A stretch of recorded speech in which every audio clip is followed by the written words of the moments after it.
YouTube viewers and random subscribers. Well, that's it for 2012, a year in which a lot of stuff happened, and when I wasn't recording my stupid little sketches, I was reviewing toys. Some good, some alright, and others that just sucked so bad I wanted to rip my eyeballs out and just shove them up my... Yeah, you get the idea. But what were my favourite toys of the year? Well, you're about to find out.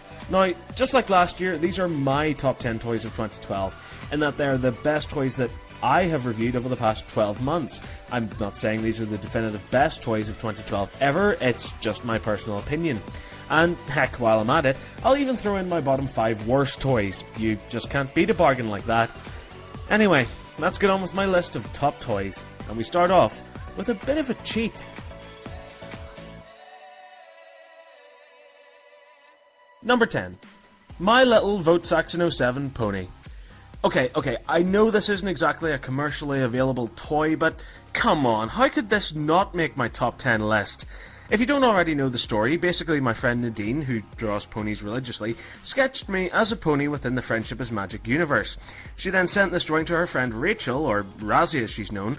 Razzie then took the drawing and created a full 3-dimensional plush toy of that sketch, and it looks awesome. Words really can't describe the epicness of this toy. It's incredibly well put together, the build quality is phenomenal, and the attention to detail is amazing. It even includes my Votesaxon07 logo as its cutie mark.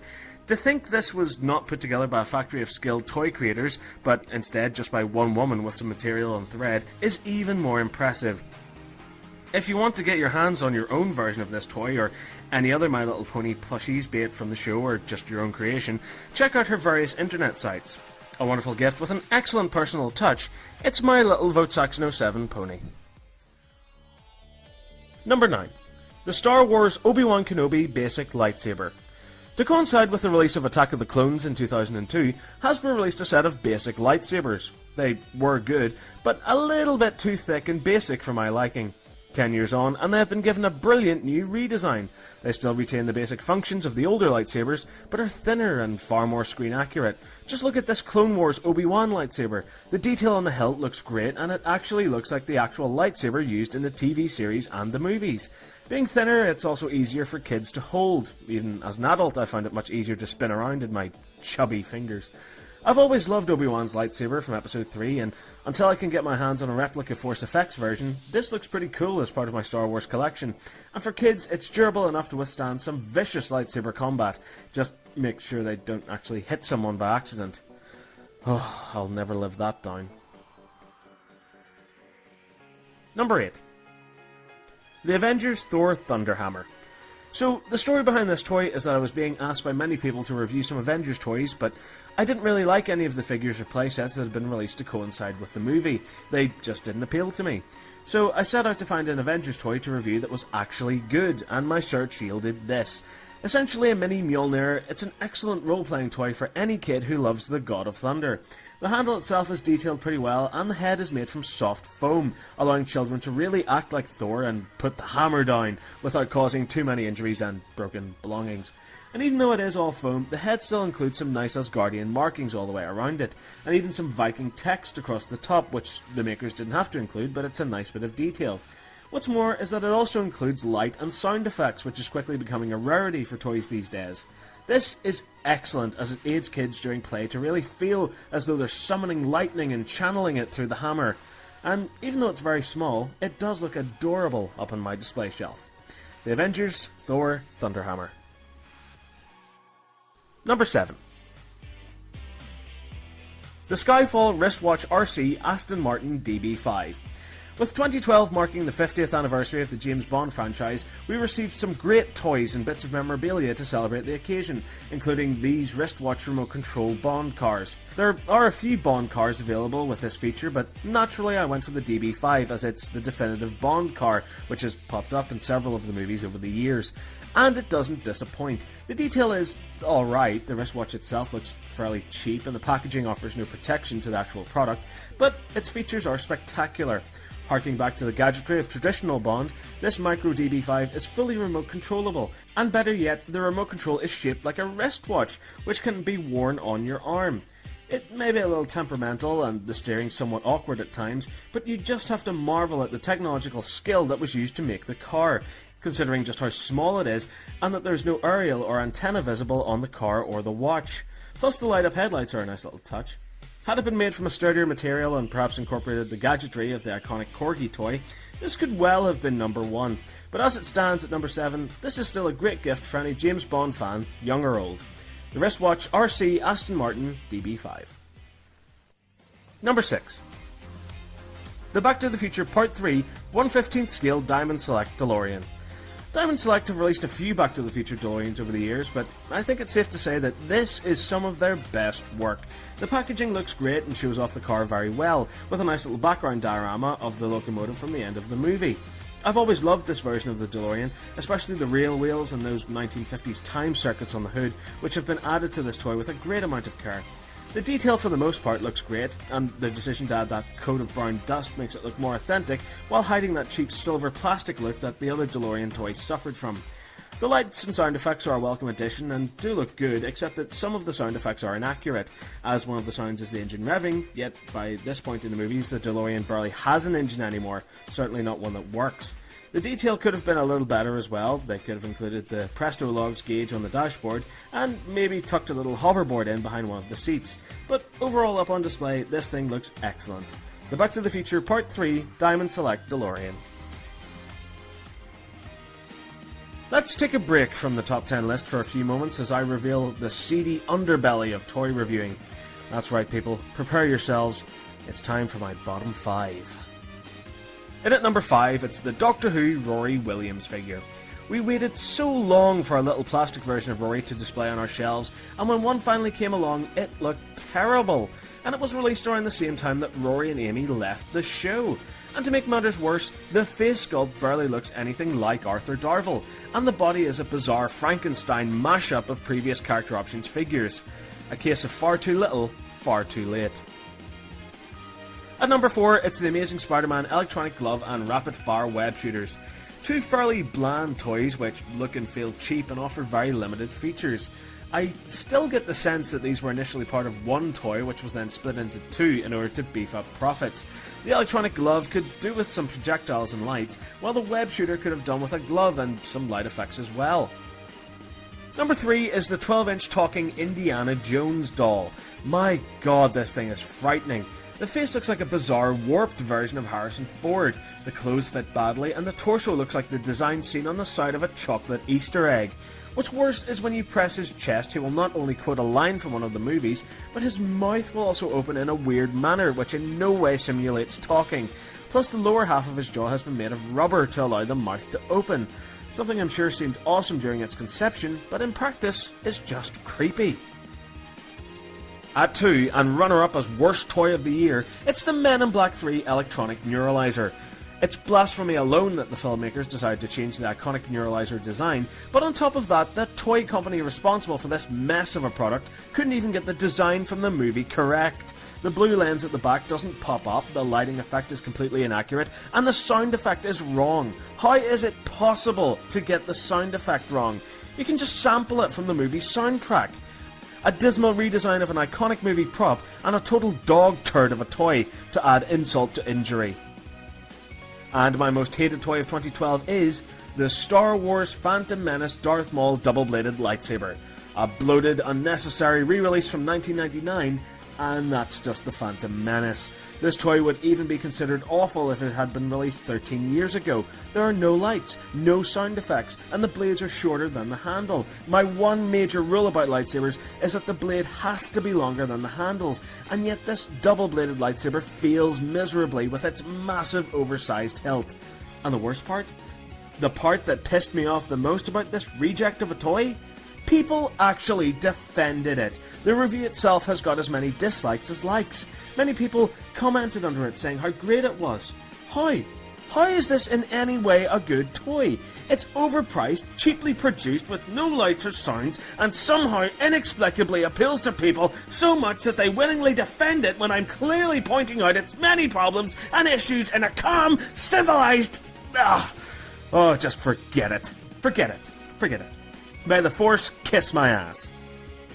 So those are my bottom 5 worst toys of 2012. And to celebrate their craptacular achievements in the field of awfulness, there was only one thing to do.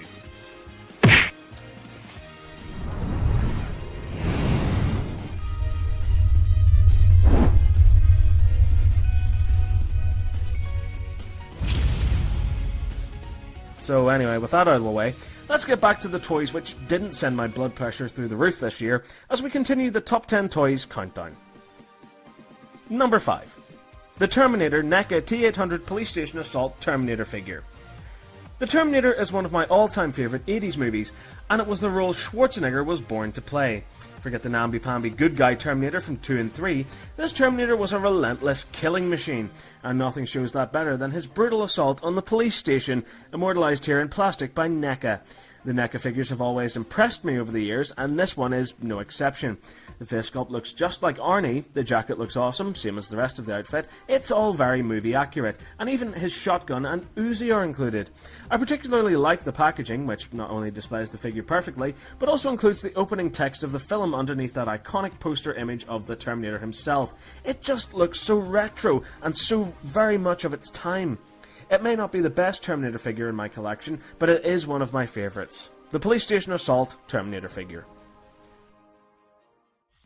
Number 4. Every single Marvel Select figure I've reviewed this year except Hawkeye. Alright, so this is another cheat, seeing as this isn't just one toy, but if I couldn't group them all together, this list would be mostly comprised of these figures. For their price, they're incredibly well detailed with unbelievable face and head sculpts, screen accurate costumes and accessories. Another excellent feature is that they're all in scale with each other, so when you compare the regular 7-inch figures such as Iron Man and Thor with the larger Hulk, you can see that the scale difference is the same as it is in the actual Avengers movie. The articulation on every figure is fantastic, allowing you to put them into great action poses on your display shelf, and the figures which are lucky enough to include bases are exceptionally beautiful on display, with so much attention to detail included. Just look at the Amazing Spider-Man's alley wall base. It looks gorgeous with Spider-Man attached to it. The reason why Hawkeye isn't included with the rest of these figures is simply because Marvel Select seriously dropped the ball with this one. The paint chips off way too easily, and his quiver and arm broke off the second I took it out of the box. Heck, I even saw one in its box for sale in the actual store with its head missing. Had it not been for the poor quality Hawkeye, these would easily have been higher on my list. But even saying that, I do hope Hawkeye was a rare miss for Marvel Select, and that they keep on producing such excellent figures in the years to come. The Marvel Select figures. Number 3. The Star Wars Force Effects Darth Maul lightsaber. I adore Force Effects lightsabers. And what's better than one? 2, of course. The detail on the metallic hilt of this lightsaber is enough for me to just lose my mind looking at it, with each section detailed gloriously, and the addition of all those switches and knobs. It's pretty much a perfect replica. Both blades light up perfectly and look even better when in front of a camera, allowing for some excellent lightsaber duel fan videos. The sound effects are also present and correct, with blade ignition, swinging and connecting effects, all activated via motion detect. The addition of the display stand is an inspired choice, allowing you to store your lightsaber wherever you want, on a shelf, table, or even connected to the wall, all the while still keeping it in full view. Now, this lightsaber may cost you a little extra, as it's sold in 2 separate parts, but it does offer you the chance to separate and connect both ends, with a nice little red lightsaber crystal cap included in the set to ensure both ends can be ignited separately. A great replica of an awesome weapon for a more civilized age, the Force Effects Darth Maul lightsaber.